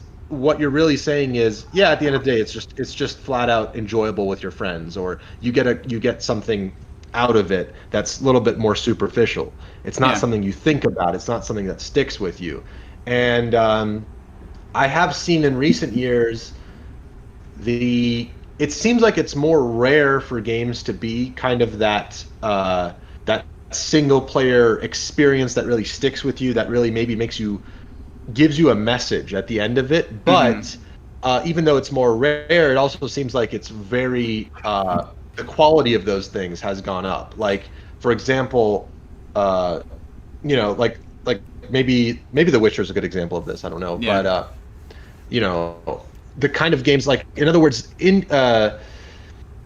there's not a huge market for it as there once was, but the cream rises to the top, and I think that's cool too. And I think the cream always rises to the top, and there is this sort of fallacy that we can get into when thinking about older games, where we think older games were inherently better, but that's because we're remembering the really good ones and we're forgetting the ones that were forgettable. Absolutely. And the same thing happens with movies. People look at the 40s, the golden age of Hollywood. They were putting out so many movies back then, most of which are completely lost to history because no one cares about them because they were bad. There is this element, but I get what you're saying. It's not, what you're saying isn't so much about games as a whole, but more like in the AAA experience, like with these kinds of AAA games. I feel like maybe it's less. I don't know. Like, most of the time, I've got to say, I've played a lot of games. I haven't really had many game stories emotionally affect me. Or actually, I would put this a little bit different. There has never been a game story, game's narrative that has affected me the same way as a movie. And there's a couple of reasons. For one, I feel like for most games, the writers just aren't near as good as what you get in film, and maybe they are as good, but writing for games where you have to write not for a 2-hour experience, but for possibly tens of hours with interactivity, it's a lot harder to really create a compelling narrative. And so when there is a compelling narrative in a game, like for example, The Witcher, for me at least, it really blows my mind. Like I'm like, this is great, because I understand how difficult it is to create a compelling experience that lasts for that long. But the other thing too is that, as we've been talking about, you play games for different reasons than you watch movies, and there's just no way that there's just no way that you're gonna have the same emotional experience playing a game as you have watching a movie, because you interact with both art forms differently. And that gets back to, like, you can't have a Satan Tango as a video game that's going to affect you. And if you stop speaking German, bro. I don't know what that. Okay, so it's it's Hungarian, but no, but so it's Belatar, right? Satan Tangos is like magnum opus, 7.5 hours long. The movie is, shit. And it's Lord of the Rings was long. And it's all about, for the first like 4.5 hours, it's all over the course of one day on a peasant's farm. Yeah. And not much is happening. A lot internal is happening, but not, you know what I mean? There's not a lot of action to it. Mm-hmm. But the way that it affects you is, it affected me greatly. I loved the movie. I was very moved by the film. But you couldn't really have that as a video game. It just really, you know what I mean? Like, what are you going to do in a video game? Because part of the reason that it affects you is the way that the camera work is done, the way that the editing is done, that sort of thing. I would tell you the closest thing to that, what that sounds like to me. I'm not, I haven't seen it, but I'd say the closest thing to that I could remember that I've played recently would be like Death Stranding, where not a whole lot of insane shit is going on. Like, there is, like, people aren't blowing up, like, cars aren't transforming and fucking lasering each other. It's just like what's going on with him internally, and you're following his journey throughout this whole game. And but I've seen the cutscenes. I know what's going on. I've seen the cutscene. I've seen the cutscenes to death. I watched the cutscenes as the movie or whatever. It's Death Stranding. And there's a lot more going on than in Satan Tango. There's a lot more action. What I'm saying is, like, can you make this? I would say but I'm saying, like, in the gameplay itself, a lot of it will be you traveling. Like, people have seen maybe the cutscenes, they haven't played the game. The game itself, the gameplay is fucking long. It's really long. Well, there is something interesting about Death Stranding, is that you interact with how you actually move. I found that very interesting. Yeah, that's another. So, what you're telling me as well is that this movie's like 7 hours and stuff. Yeah. And so that also makes me think about how people will play a game and then hate it, but I don't think a lot of times people will realize that they're playing a certain game with a certain intention. Like they might play the fucking Death Stranding expecting to be Metal Gear Solid 6. And then you fucking hate it because you're like, oh, this isn't what I fucking wanted. Like, and they might watch the movie that you're talking about, and to you it really affects you, and you're like, damn, this is an incredible piece of art. But then someone else watches that movie, oh, fuck this movie, man, it's 7 hours long. It's like, well, then you're not really getting the point of, like, what's going on. Yeah, Death Stranding to me, as I said, I don't have a PlayStation, but I found it very interesting with how you have to, like, there's a lot more to your walking than most other games, and it's about management of resources and stuff like that. And I thought that there were a lot of very interesting ideas in Death Stranding, and I know that some people said that Death Stranding could just be a movie, but I think that those gameplay elements make it so that it really gives you a much different experience than you would get from a movie. And that's sort of, I guess that's my issue with the quote unquote movie games is, when I'm playing them, it's not so much that every, like, quote unquote movie game, which is kind of a slur, I guess, Yeah. It's not so much that it is a case by case thing where I say, okay, it's cinematic or whatever, but does it inherently work better as a game, or would it work better as a movie? I think the point of that game, right? It falls on its face if it were a movie. Yeah. Because in that game, what he's doing, right, is he talks about specifically as well. Like, because when I was playing it, I didn't watch anything. I didn't want to know what the fuck Kojima said about the game. I didn't want to know shit. I just wanted to play it blind. Yeah. And when I played it, I was like, damn. Like, I'm struggling, dude. Like, I was playing that game, I was like, shit, this is rough, bro. Like, I'm getting my ass handed to me by the wind itself. Like, the wind, wet, dirt. Like, I'm falling over. I'm getting my fucking, like, it gets to a point where it's like, all right, I need to stop being a dumbass and rushing stuff. I need to just, like, calm down. And so I would take my time and I would enjoy, like, where I was walking through. And the game is time consuming, but it feels very rewarding at the same time because you take your time. And, that game has a very, like, it makes you feel a very real sense of responsibility. Yeah. And you feel like you yourself, you're going through this journey, which is what I said earlier as well. I don't want to, like, repeat myself too much, but, like, Yeah. let's say you watch, like, The Road or something. Mm-hmm. If you watch The Road, like, you feel for them and you feel, like, worried for them, but it's not the same when you feel like you're the one in danger. Like, you're the one that has to, like, transport something or someone, by the way, to another location, and their life depends on you. Mm-hmm. You know, it's not watching someone's life depend on someone else, because it's very easy to see things from the outside and be like, "Oh, it's gonna be okay, man." Like, you'll get through it. To you being there, you're like, "Fuck, man, I don't think I'm gonna get through it, man. I'm struggling out here." Yeah, and that's what I mean. I guess, you know, I think that we've all sort of reached this amorphous agreement on video games as art, or how they differentiate themselves. And I say amorphous because there's so many different ways to look at this, and everyone here has contributed pretty, you know, very well to this. And it's that going forward, I think that developers, and I mean, I have friends who, you know, are developers and you know, things like that. Just, I think that the best way is the same way as, like, how I go about film. You know, I try to think, what is the best way to utilize film, to utilize all the positives of this art form, and even the negatives. You know, how do I utilize everything to really give the best experience that I can give in film? What can I do with this medium? And I think that with video games, it's how can they use the interactivity? How can they use the gameplay? How can they use the fact that you can stay for as long as you want in these environments and soak everything in? And how can they use the fact that you don't have to have that empathy gap?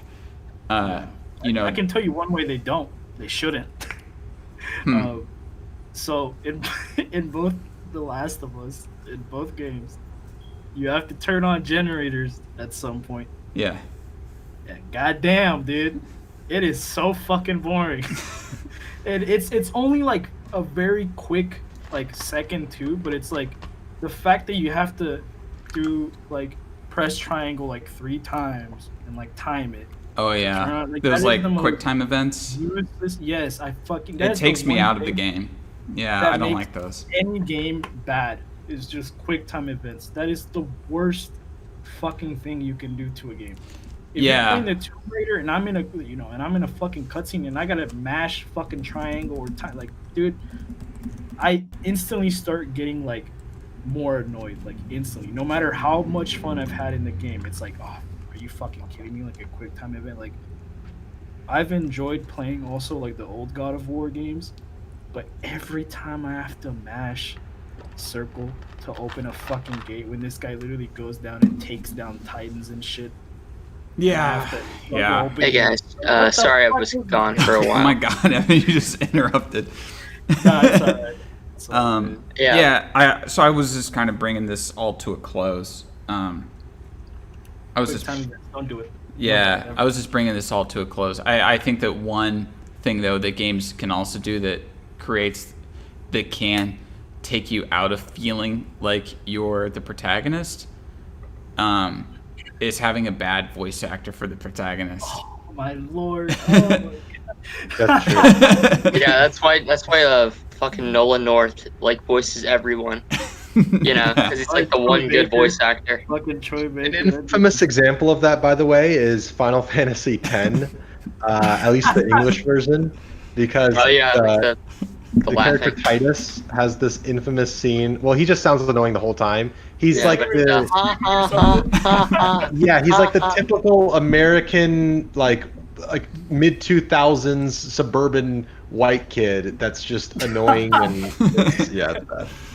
I've Yeah. seen that shit so many times. I had that shit on replay one day, just laughing, just endlessly at him. Yeah. Like, So good. But if And there's I also like that clip from Devil May Cry too, like where he's like no, like at the end or something. yeah, no the best you're the voice light to acting. fill my soul with light. Yeah, What is yeah. that? That's Yeah. the first Devil May Cry, dude. That is the funniest shit ever. The thing be- though is, yeah. I will say, I think it's more excusable or charming when it's in a game versus in a movie. Like I can think of that clip of Darth Vader from Episode 3 that's so infamous, where he's like, "No." When there's a bad, like basically bad acting in a movie, it's more egregious than when it's in a game. I Yeah, agree. it is Yeah. because the point of the game isn't the acting; it's It's the playing the game. gameplay. Play, yeah. Yeah. Because but then again, the game with the best voice acting, in my opinion, just always blows me away is Oblivion. I love the voice acting in Oblivion. Todd Howard voicing the one. Who did Todd Howard voice again? There's that YouTube clip where it's like Todd Howard, all of his emotions, and they click I through. don't know. He's I haven't seen it. yeah, Todd Howard voices a character. I also love the one woman where she says the line and she goes, "Wait, let me do that again," and then says it again. It gets left. No. No way, that's And- hilarious. And then of course the classic one is, "Thank you," when he's like, No, "Thank there's you." also that like the really jarring shit in Skyrim when someone's like, "Hey," and then you like voice them and they're sitting there and they go, and they fucking die. Oh, And you're yeah. just like they just fall down in their chair like instantly, dude. It's like the funniest But- shit ever. but It's not that's- even like bad. It's just weird. Bethesda has the best. I know that so wasn't it like in the old video games they would basically just get people in the office to do Well, they'd get like one guy to voice like every NPC and just do like different tones of voice. Yeah. Like, South Park just style. give those same Yeah. voices to every other NPC as well.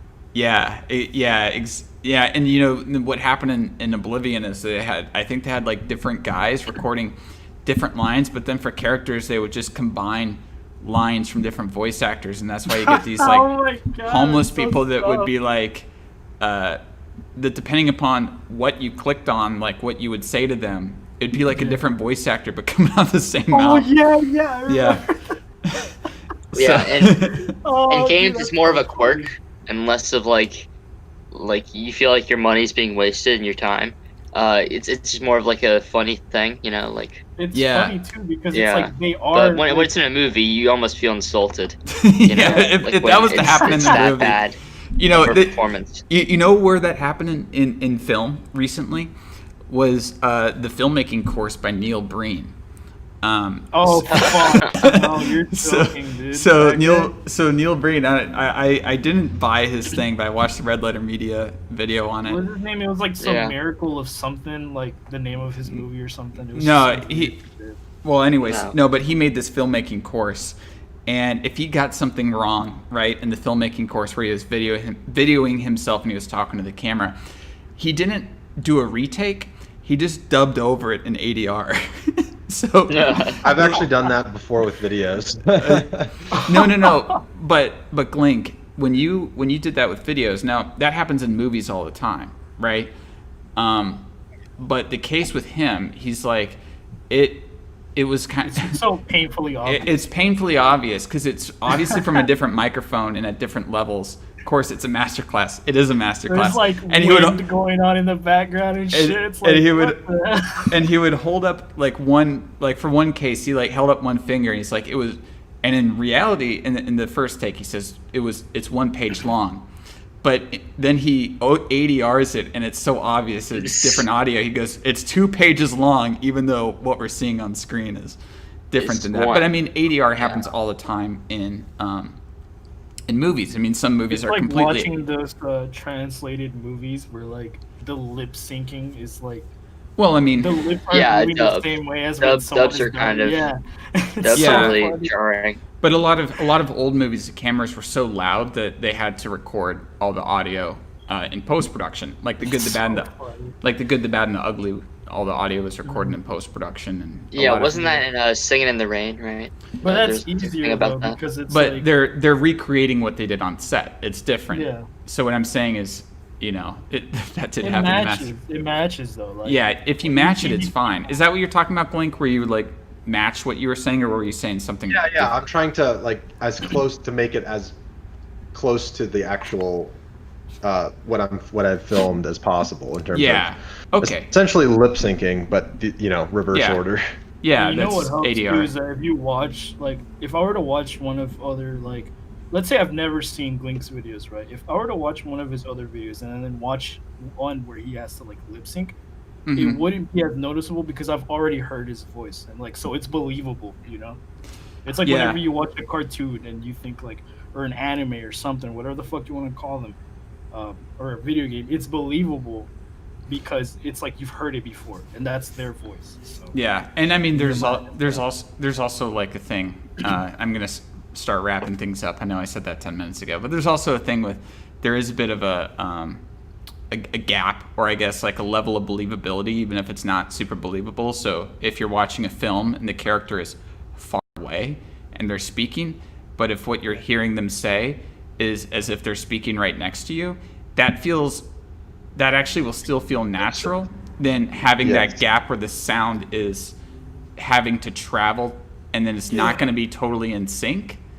If you account for it traveling, it's better to have it in sync, even if that's technically more like unnatural, if that makes sense. Yeah. You just add in the effect. You just add in the effect where you're in this, where it feels like it's far away, but you still have it synced up, which technically isn't correct, but it's better to look at, But I mean, we could go on all night talking also about graphics and aesthetics, and I think that one of the good things about graphics getting so good is that if you want to have realistic graphics, you can do it.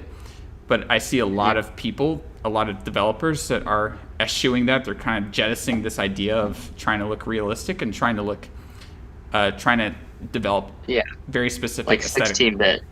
I think you like should a lot of only 16-bit do certain games. things, right? Because Because it serves the thing that you're trying to tell, or it Yeah. serves what you're trying to do. Not because it's like, oh, every single game looks like it's real life. Let me do it too. It's like, then it loses its meaning. Yeah. If It's you're just doing it because it serves a purpose, then it's much different. It's the same with film. It's like what camera are you shooting on? What lenses are you using? What's the overall style of the movie? And and it's like someone says, what is ADR? It's actually ADR, automatic dialogue replacement. So it's when It's basically, you can think of it as like voiceover. it's like voiceover, but you're not doing it as voiceover. You're doing it to replace bad audio inside. Right. So that's what it is. And I think that it's just the same thing with film. Like I personally like to shoot on film because I love as I have my film camera here. This is Super 8, so it's it's more for home movies and stuff like that. You got the cartridge right in here. You got the film. Yeah. I love the feeling that film gives, and it lends itself to my style of writing and my style of filmmaking. So I shoot on film. I shoot on 16 millimeter mostly. I do a little bit on Super 8, and hopefully I'll do some 35 soon. But the good thing is that I think that video game developers have more options, and I think that what we're gonna see, hopefully, is an increase in levels of expression, and I'm really excited for that. You can see that a lot, like with how Steam works. It's basically like in the 80s, how like the indie film market was like booming. Yeah, with the with the whole VHS, like. Right, exactly. Yeah. But with Steam is like the same thing, because it basically makes it so that if you have the resources, which are more easily accessible now than they ever have been, and you have the motivation, you can just put it out there. Anyone can see it. And here's the thing too about games. Of course, is that one person can make a game, but one person can't make a movie. That's true. Yeah. Yeah. Of course, it's very difficult to do so. Yeah, it's very difficult to do so, but the only thing I want to say that, before you like wrap anything up is like, I just want to make sure like I submit like my opinion is that sure. I definitely believe video games are on a case by case basis. Not every single video game is going to be art, right? Yeah, but not every single book is art. Not every single movie is art. Exactly. Yeah. Everything is on a case by case thing. Yeah. And I think, what else was I gonna say? Fuck, god damn it! Of course I forget. And I think it just comes down to the fact that people should be aware of why they're playing that game. Can I bring up? I don't know if you've seen that tweet of that dude that compared The Last of Us to Schindler's List. So, I'm sorry, I don't know what fucking game he was playing, because I'm playing the game, and that shit is not the Schindler's List of video games, dude. Another comparison I hate is this is the Citizen Kane. The Citizen Kane of video games. That was huge. Oh yeah, that one pisses me off. That one pisses me off. But it's as bad as saying like this is the Dark Souls of something. It's like, okay, so you're saying so you're saying it's hard. No, I don't know what game they've been playing, because I saw the same shit for Last of Us 1. It was like, this game is so hard, and I'm like, dude, I played that shit on every difficulty, and that shit was not that hard, bro. It was it was like mildly challenging, and that's only if you're like a fucking dumbass and you can't just say, hey, let me not like run out into the open and get my base kicked in or something. Like same with this game. It's like I've been playing on hard as of recently, and I'm thinking like, dude, what difficulty are these guys playing on? Like I'm gonna go play on ground. They're journalists. I know it's not that fucking different, because they said the difference is only like more scarce ammo. And even then, I've been going around like throwing hands with everybody that I see, like even the infected in the game. It's been fun as hell. Like, oh, they're journalists. These are the same people that couldn't get past a Cuphead tutorial. I suffered. The game made me suffer. I'm like, dude, what? Before we sign off, I do have a couple questions. All right, let's get Evan in, and then we'll get Greg in for a final thoughts. Yeah, I have a couple questions to posit to you guys. I don't know if you talked about this while I was gone eating, but I'm going to assume you didn't. What do you think about text-based games and or walking simulators? Again, I think it's case by case, because I think that if a walking simulator can create an atmosphere and can create use the environment that you're in. We talked about Death Stranding for a bit. If you can use the environment that you're in to really create this atmosphere and mood that does move you in some way, I think that it can be art. But then again, maybe it doesn't. Like, I guess it just depends upon what they're trying to do and how well they're doing it. Honestly, like, I guess I don't know if you could technically consider, like, I've been playing World of War recently, right? And that game doesn't really have gameplay per se, because most of it is story, but it's got interactivity.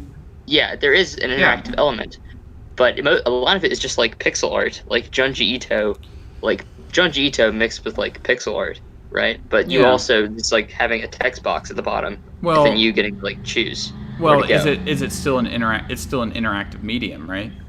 Yeah. So it's still interactive. It's still an act, like there's active participation in it. I would have to see. I mean, I think that they could still be art. I think that it just depends upon how it's presented, and I think that maybe, and here's my kind of take, I think that maybe games that are indie now, I think that no, I'm not going to say that, because there's plenty of indie games that are just asset flips. You know what I mean? There's plenty of indie games that are just asset flips, but Unity. But games, I'm saying that games that aren't necessarily made to sell tons of copies are more likely to be art. I don't know. I don't know if I want to make that statement. Well, it is kind of the same thing with indie films. Most of the time, the people who are making these films are making them for themselves, for their own, satisfaction. They're making it to prove it to anyone most of the time. I mean, sometimes they can, because some directors are pretty like pretentious, but yeah, I think most that there's of the time there's it's just for self-fulfillment, Yeah, that's more for also self-expression. Kind of pretentious. That's Yeah. weird, but I don't think everyone that makes like a film that goes like, becomes very famous is like pretentious. It's hard to explain. There's some people where you can just tell where it's like, well, was that really like necessary? You Well, start I kind of questioning like what's going on. In the I think film. I think I think that the culture that we live in, whatever you make, if it's art, you have to be able to sell it, right? There is a commercial. There's a commercialization. That's how it's always been. Yeah, exactly. I mean, when you were a painter and you had a patron and whatever, like right. the patron, you were being, but then again, that they were essentially buying the painter because they liked his paintings. So, and in the Dark Ages specifically, you couldn't paint anything that wasn't inherently religious. Yeah. So at that point. But what I'm saying, getting to the actual topic here, because I really have to get us going and like out of here in like 5 minutes. Okay. So, right. Gosh, so no matter if you make a video game, no matter if you make a film or a book or something like that, there's always a commercial element to it. So it's not fair to say, oh, because they wanted to sell copies of this, it's not art. Everyone wants to sell copies. Even an artist wants to be able to sell his paintings. Even if maybe, but I think that where you can start to differentiate between art and products is the main purpose. Is the main purpose expression, or is the main purpose selling tickets? And does the wanting to sell tickets change the way that this was made? Did they compromise on a lot of stuff because they wanted to reach a wider audience? Then maybe it's more of a product. It's very kind of gray. I would say it's really like, it comes down, like, I want to make this quick too, so I don't hold you guys up, but I think every single thing comes down to compromise. Every single thing that you make that you want to be pushed comes down to compromise. So if I make something, there has to be a compromise where I can tell my story or something that I'm interested in talking about, but also that the person can enjoy it. Yeah, they want that. There's always going to be a little bit of a compromise. Without compromising the integrity of the... Yeah, that's what I mean, is compromising the integrity. So, Greg, any final thoughts? Yeah, I think you guys, had a lot of good points. I think you guys really dug deep with this discussion. So, thanks for having me on. I definitely think it depends on the medium. It depends on the intention, but games are definitely a different kind, at least the kind of games that are this sort of single player experience and are very focused on that experience are definitely art, and it's a very new form of art. It's a very different form of art. It'll be interesting to see where it goes in the future and how it develops. And we're definitely living in a time where what is and isn't art is constantly changing, and that's exciting, but also maybe like a little bit it's confusing to know exactly what to value more or less, or what's more meaningful or less. But I think what it comes down to is yourself, is how you interpret, is how you experience these things, and what you make of it. And for some people, Minecraft might be the greatest artistic experience of all time because they spent 100 hours making this amazing thing, and that's just as legitimate as somebody who watches Schindler's List and thinks it's the greatest film of all time. Yeah, so that's... And I think that what I really like to celebrate are people's subjective experiences of art forms. Mm-hmm. I actually would much rather hear how a movie or how a game made a person feel than hear what they thought about the objective qualities of it, because at the end of the day, what we remember is really how it made us feel. Yes. Yeah. Because art is a very thing, it isn't But I think it's objective in one sense, which is quality it comes standards. down to how it makes you feel. Yeah, there's It quality comes down standards, to- but Yeah. yeah. Well, I that would too, say yes. most importantly, right? I hear that art is always subjective, but I would say it's more so the quality of that art. The meaning, the importance is more so subjective, as in you're gonna interpret it a certain way, right? Yeah. Well, the interpretation. Objectively, it can be great, and it can just be great for everybody, or it can be bad. Yeah, the objectivity can, and that's another thing about games, and then I'm going to sign off. The objectivity of games, I think, is actually a little bit more important than the objectivity of a film, because you can have a fairly poorly made film with bad cameras and stuff like that that still is subjectively very good, like the Blair Witch Project, for example, which is filmed on DV cameras. But if a film is objectively made poorly, or with a lot of bugs and stuff like that, it is going to take away from the subjective experience. So that's one. Now there are objective standards, like you have to have good sound. That's like the one thing you have to have that's objectively good in the film is good sound. But the video can be objectively kind of bad, and the film can be subjectively good. In a game, I think that you have to be more objectively good to have a subjectively good experience. But anyways, so you all here are content creators, and do you guys have anything you want to shout out before we leave? Here, we'll start with Greg. Go first before we... Yeah, we'll start with Greg. Yeah, I know you're I working on something. Oh yeah. I should be. I'm gonna go back to working on it right after this, actually. But I'm working on a video about parasocial relationships on really just on the internet and live streaming sites like Twitch. Also, I watched some of your videos. I really liked the Uncut Gems one. Oh, thanks. You're making some great stuff, man. Keep it up. I think you're gonna blow up. Oh, thanks. I'll have to. Oh, yeah. You know, I go to Las Vegas pretty often, so I might have to hit you up when I'm back. Yeah. Yeah, that'll be fun. I wish VidCon happened again this year, but I know. I know that was so fun last year. But but anyways, you yeah. Anyways, you Chris. So I'm sort of in between.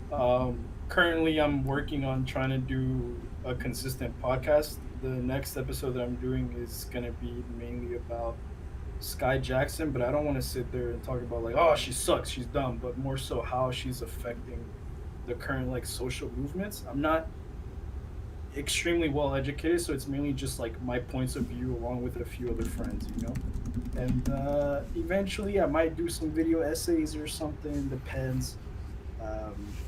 That's pretty much it. Maybe just more drawings that I want to upload to my pages and stuff like that. But I appreciate you having me on here, man. Yeah. I appreciate the productive conversation. I really enjoyed it. It's something that I've been wanting to talk about for a long time.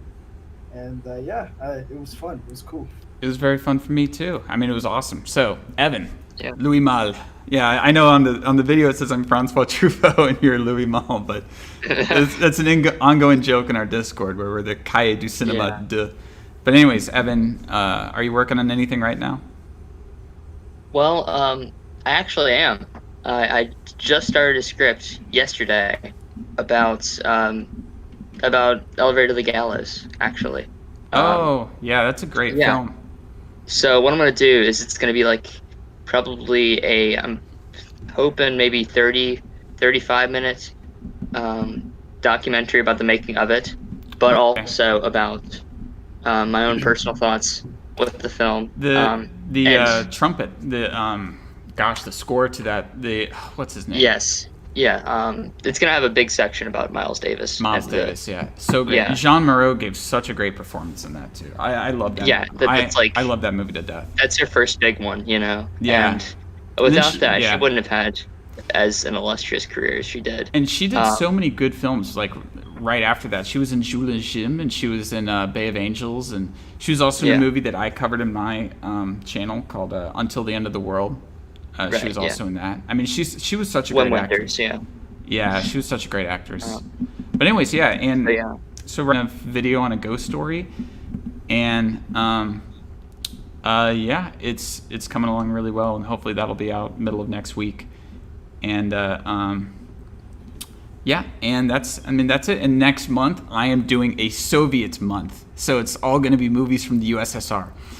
And War and Peace, and that'll be the first Soviet film I cover, and then I'll be covering Come and See, which is a really great Soviet War, World War II film. Other films there too as well. I know, Greg, we talked about, I don't know if you've still seen it, The Color of Pomegranate, the Armenian movie. I've heard of that. Yeah. I heard of that. I need to watch it. Now, it didn't affect me so much. I thought it was a very beautiful film, but supposedly it's like something you have to be like really culturally Armenian to understand it, because it's about the history of the country. I'm gonna check that out. Thanks for reminding me. It's on YouTube for free. You can watch the whole movie. And Awesome. and I might be covering also a Georgian movie called The Cranes Are Flying, which is another film that I absolutely love. Anyways, yeah, and that's it. Thanks for everyone for Yeah. hopping on. It's been a great time, and I will see you guys all later. Thank you.